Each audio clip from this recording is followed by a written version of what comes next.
Salut, prieteni! Azi vă prezint cum se face barba cu briciu. M-am tuns înainte, puțin așa pe aici, pe acolo și acum vreau să-mi fac barba. Și o să vă prezint ce înseamnă singur să faci cu briciu barba. Dacă nu sunteți buni în domeniu,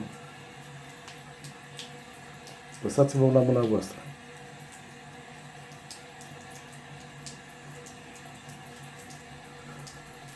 Pentru că e foarte periculos și puteți să vă mutilați.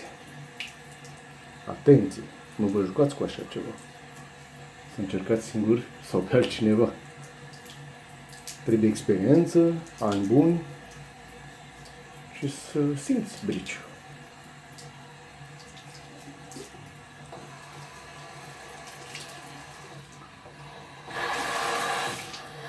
Am lăsat puțin barba la muiat.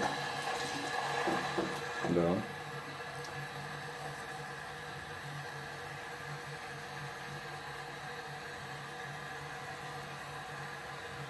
Mai bine să mă uit în oglindă că am claritate mult mai bună.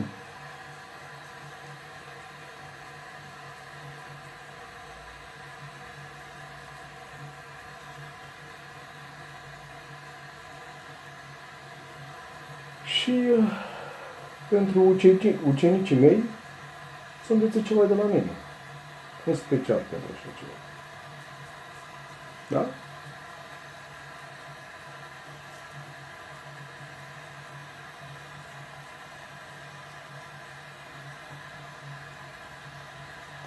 Ok.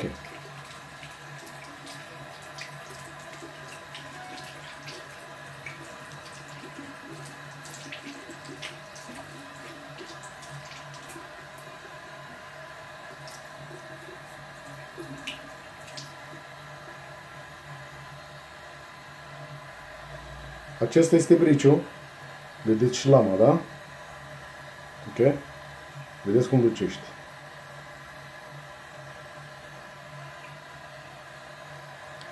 Și acum o să vă demonstrez berberitul la brici.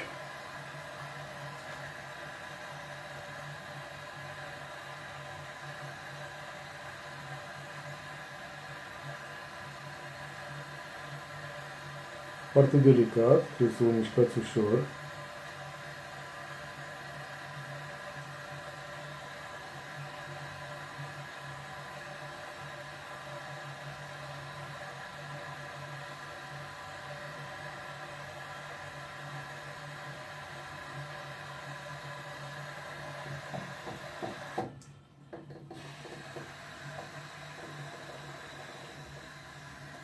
Mare atenție!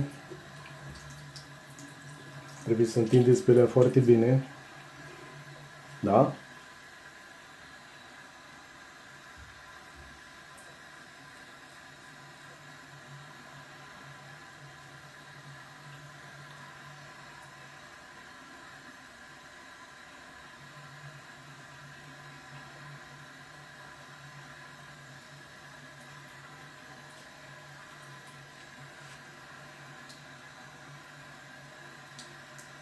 În zona gâtului, foarte atenți, că acolo sunt vene, gâtul e mult mai sensibil. Ați văzut în filmele alea de groază, tăiturile sunt mai de la gât. Așa că, multă atenție și să fiți delicați.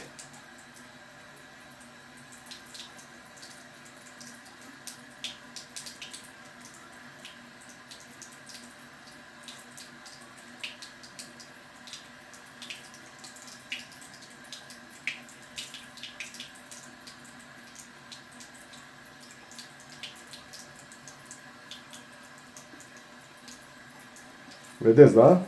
Cum se face. Mare atenție!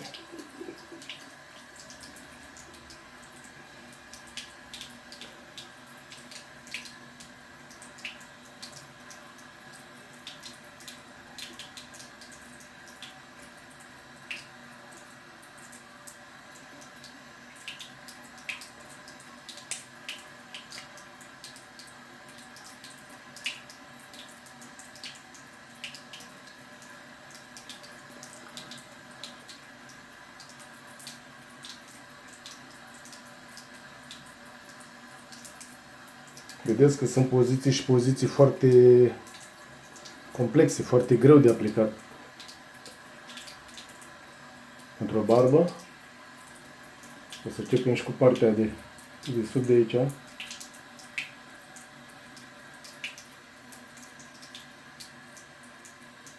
Da.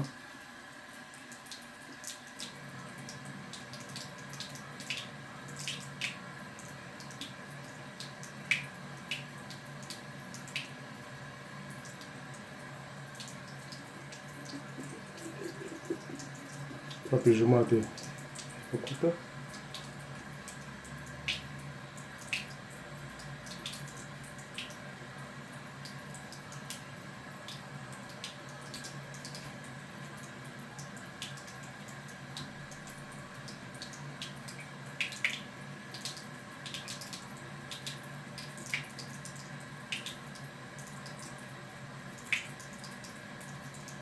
Da? Ușor, ușor. Deci este multă concentrare, mai ales în zona buzelor.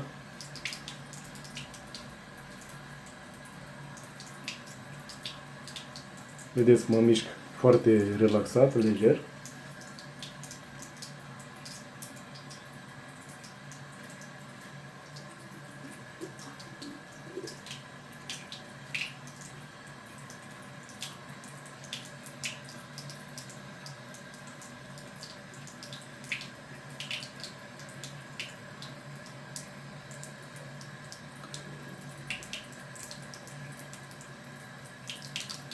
Da?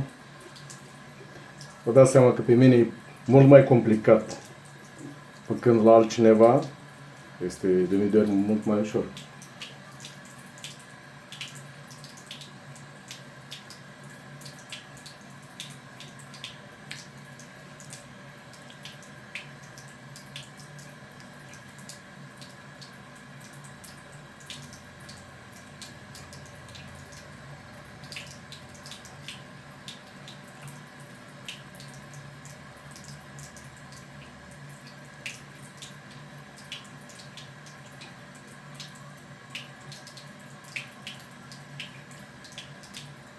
Ușor, ușor, să ajungem la final.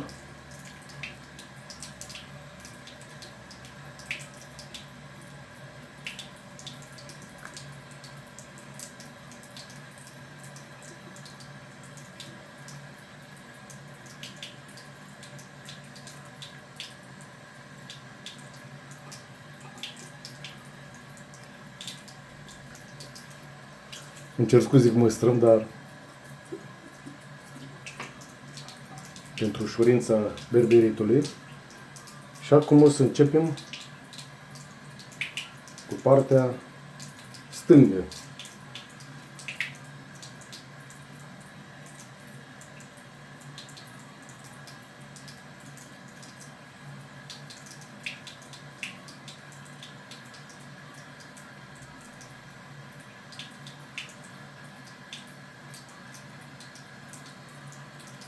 Plătim din când în când, să avem o vizualitate mult mai bună asupra bărbii.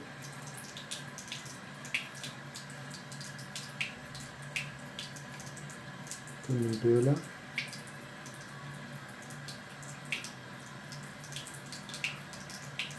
Da?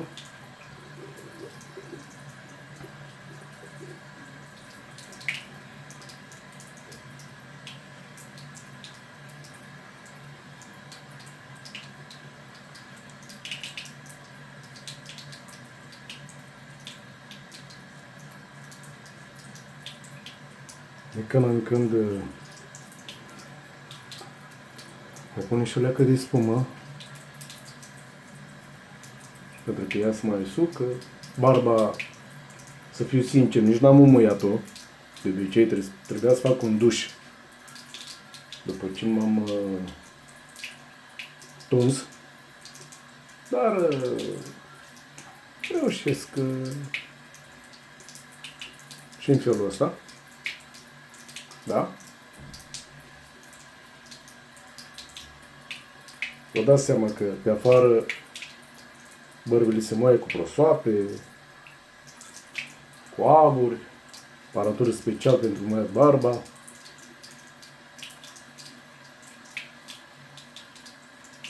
La român știți cum este, da?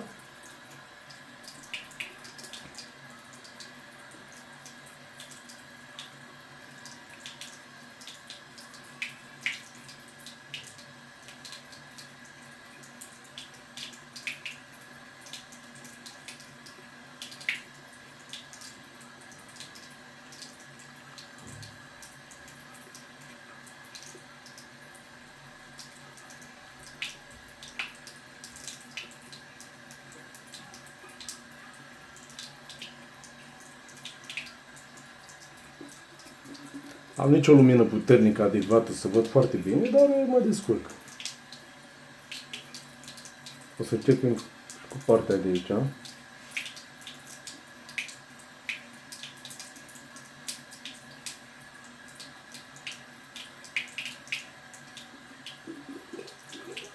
Unde trebuie pielea întinsă, trebuie să o tindem, dar aici trebuie neapărat.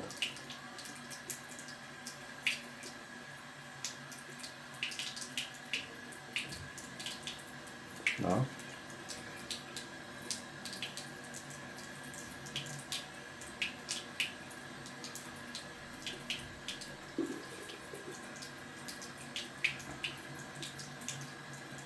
Vedeți că procedeul nu e așa simplu.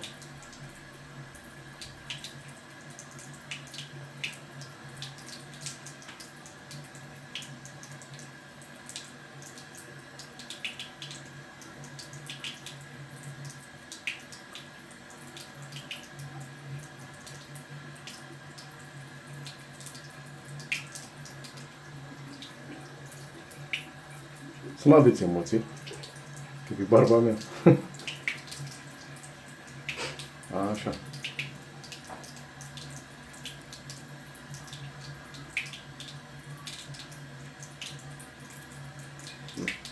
Să încercăm altceva, ceva de genul așa.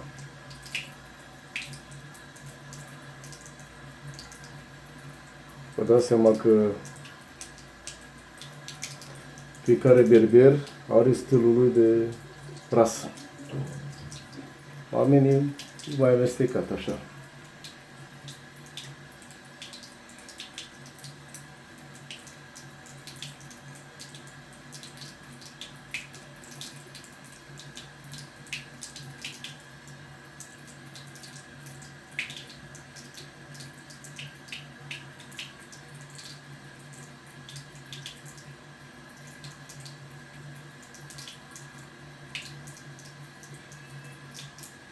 Da.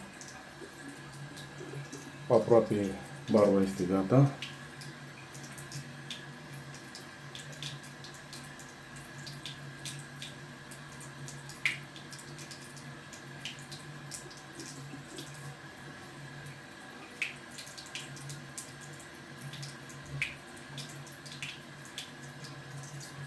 Vedeți cât de delicat sunt cu barba mea.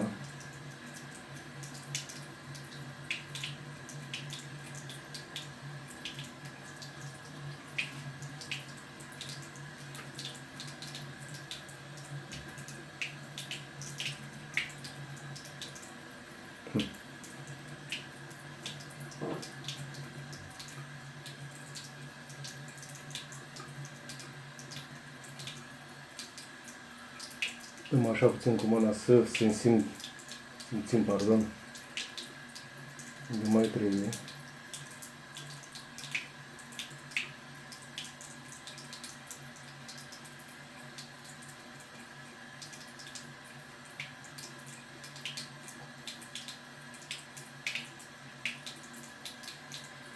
Aici am dat în răspăr. Atenție mare! Când se dă în răspăr, e foarte periculos. Dacă nu aveți, cum să vă explic eu, conduitatea asta a briciului, adică să știți cum se dă pe piele foarte ușor, relaxat, mai ales în răspăr, e mult periculos, e foarte periculos. Și la barbă și la cap. Pentru că pielea e foarte sensibilă și în special podaba capilară. Se poate, dintr-o pișcătură, să scrăbi pe alea, vă dați seama. Oricum, dacă sunteți pe mâna unui expert, nu trebuie să vă faceți seama.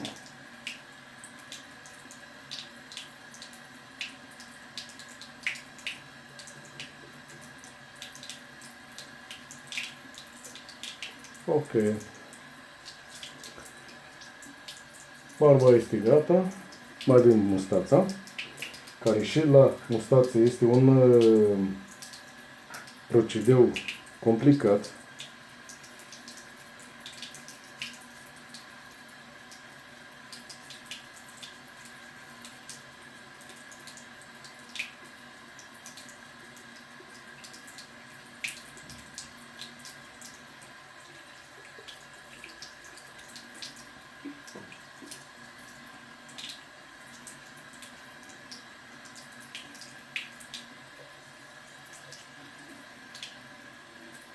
Luăm spuma cu briciu pe partea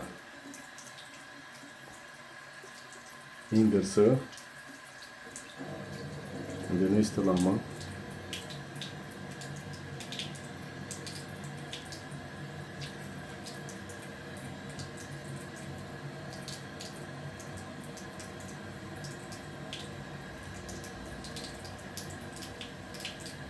Ok.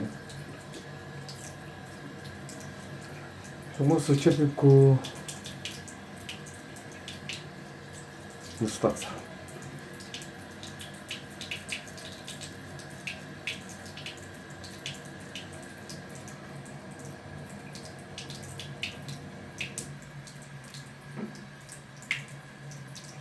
Mare atenție în zona buzelor.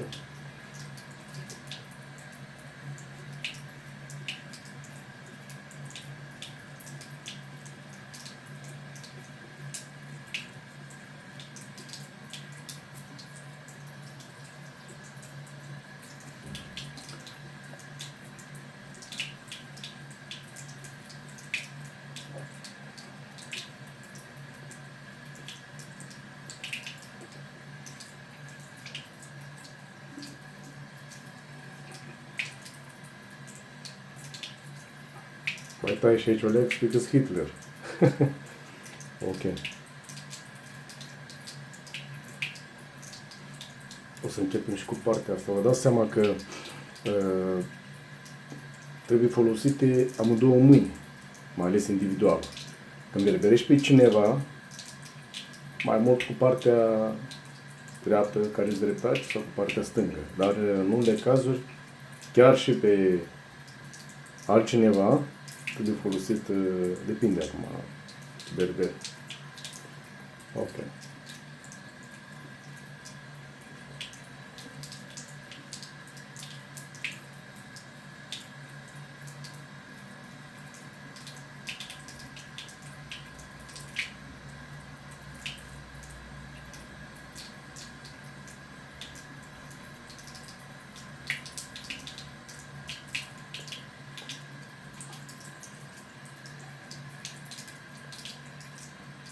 Multă concentrație.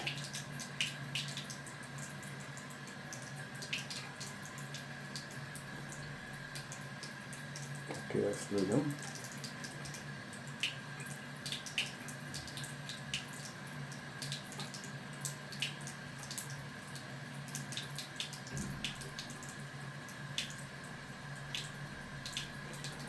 Vă dați seama că în baza superioară a buzei trebuie un unghi, cum să vă explic eu, nici alame de 45, nici de, deci cam la 100, nu știu, 180 de grade. Deci briciul să fie puțin mai teoretic, nu știu cum să vă explic.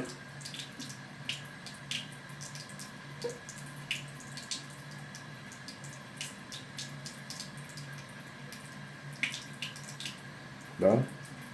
Ați văzut, da? Deci briciul să nu fie perpendicular. Da? Este foarte periculos.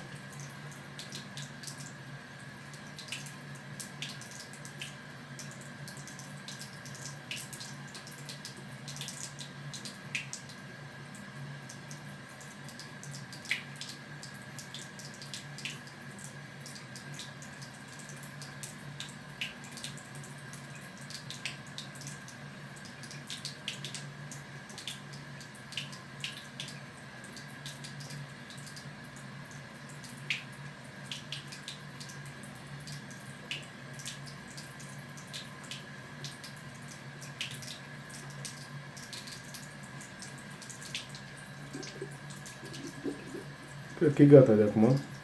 Hmm?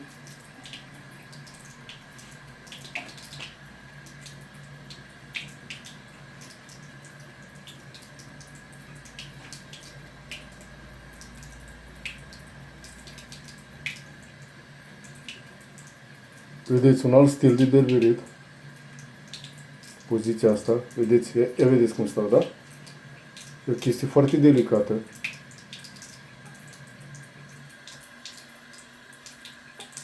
Da? Care așa ceva nu oricine face. Cea mai simplu asta era metoda. Vedeți acum. Da? Cam asta e tot.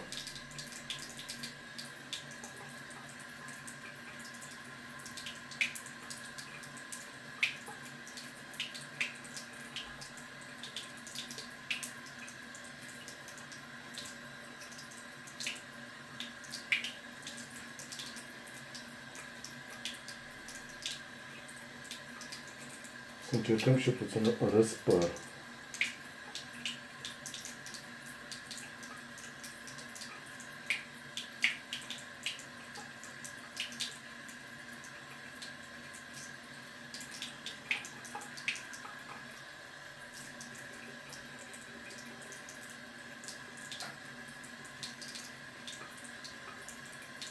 Bine, puteam și mai repede, dar știți cum e cu o prezentare, mai trebuie și explicat, în alta.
Am dat și un răspăr puțin. Cred că e gata.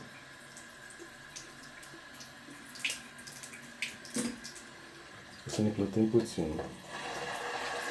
Ca să vă arăt că am făcut treaba bună.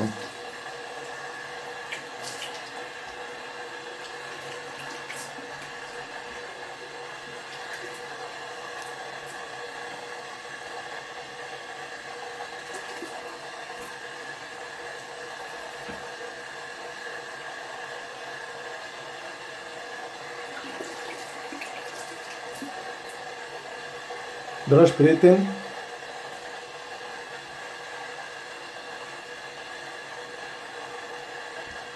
cam asta a fost tutorialul.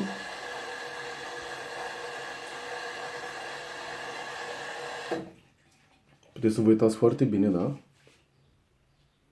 Un berberit impecabil. Da?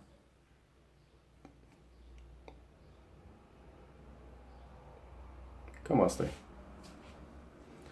Vă mulțumesc că ați fost atenți și sper că ați învățat ceva de astăzi. Mulțumesc, la revedere, aveți grijă de voi, bine că a plăcut.